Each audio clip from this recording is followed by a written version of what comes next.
ways to practice this movement. It's very short, but you have to make your points very clear and communicate clearly as you play this. What you basically have is a beautiful vocal melody on the treble or a violin, and an accompaniment texture in triplets, seamless triplets.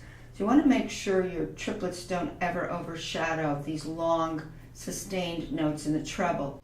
You might want to start by practicing the chords in the left hand that are broken as blocks. And when you do that, you make sure you enter them with a supple wrist so you don't get a pokey impact kind of sound, sort of like this. 1, 2, 3. 1, 2. You see a supple wrist here. This is the second inversion of F major now here.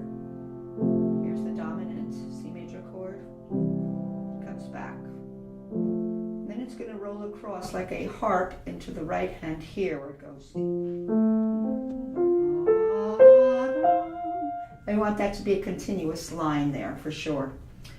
So suddenly you do have the left hand feeding into the right hand is an interesting line in and of itself. So this is what I do. I do a lot of blocking. And then there's some places where there are no broken chords and it's like a cello bowing, such as hear triplets going through those though. And then you're back to block. Things like that. So you're interspersing the triplet, relentless triplets with cello lines, which would be like fundamental bass line. The right hand, you want to make sure when you balance against the left is the prominent soloist. So you could play the block chords along with the solo line like this. And not that quickly, but 1, 2, 3, 1, 2, 3, 1, 2. And that, a lot of people do that as a slow trill. They give you a choice of playing a slow trill, which would be 2/16 to each eighth of the bass, or a free trill. If you do a free trill, it's a little bit harder because it's a short space to play a trill, only one beat. One thing that helps me with trills is side-to-side rotation before I actually play the trill. So you can see me just going side to side. Then you can see how easily the trill becomes free when you actually use your fingers that way. But you're not always using really your fingers because you have the energy coming down your supple wrists. You're never frozen at any point. So the energy should come down your arms. But it is a tricky place to play a fast trill. So let's say we go here. Try that again. 1, 2. It's about the best I can do there. And sometimes it gets a little trapped. So you have to be careful. You might opt for the measured trill, which is just as well. And again, when you have the measures where the left hand has a broken chord feeding into the right, you think of it as one line. So it's seamless. The other thing is, at this particular point in measure 4, you have 3 of the same notes. You don't want them to sound very tacky like this. Now, how do you avoid that? Probably by using a little bit of a brush stroke, but you will have more of a line that is going horizontal as opposed to dot, dot, dot. So if you sang it,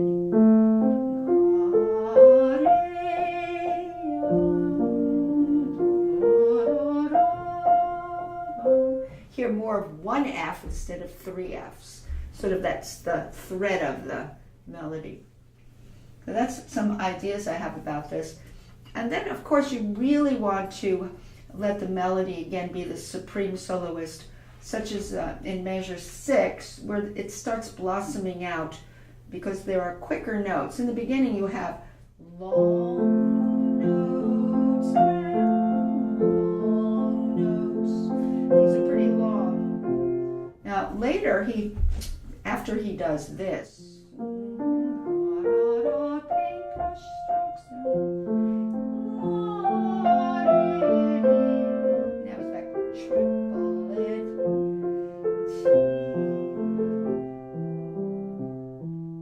how you have this wonderful seamless left hand. Now, when you don't block it, as I did now and I unraveled it, you'll notice that I roll.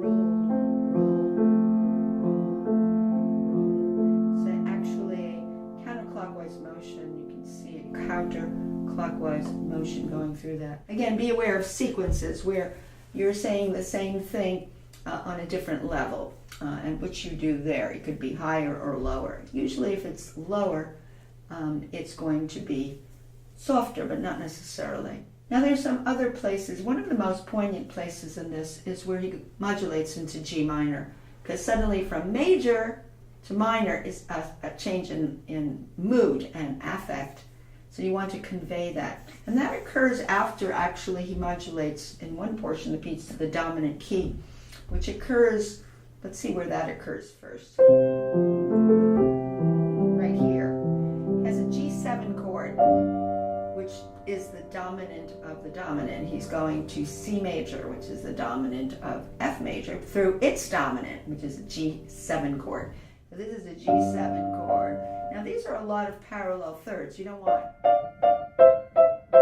be careful of that. And then again, the wrist cushions that from happening like this. Think one note. Think this is what you're doing instead of three notes.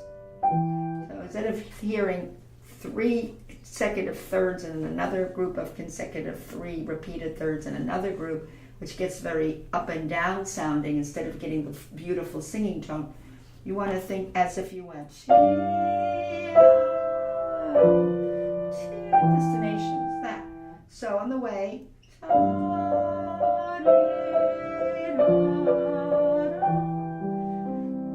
lots of rolling arpeggios, broken chords I meant.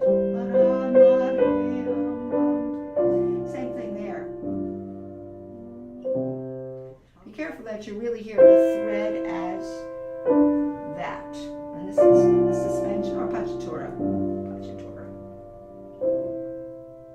Now, you know, if you get too pokey about this, you lose that beautiful classical middle movement singing tone that moves, floats, in this case with the triplets. And the triplets are shared in different places between the hands, as you can hear. So when you get there,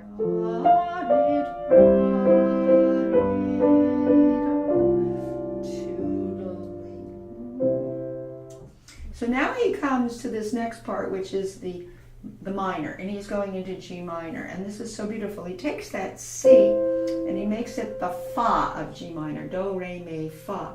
So you have again 3 repeated notes that, if you use a little bit of the paintbrush stroke, you'll get a better sound.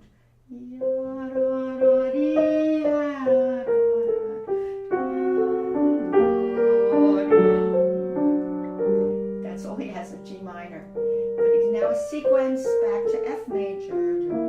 Be aware of sequences.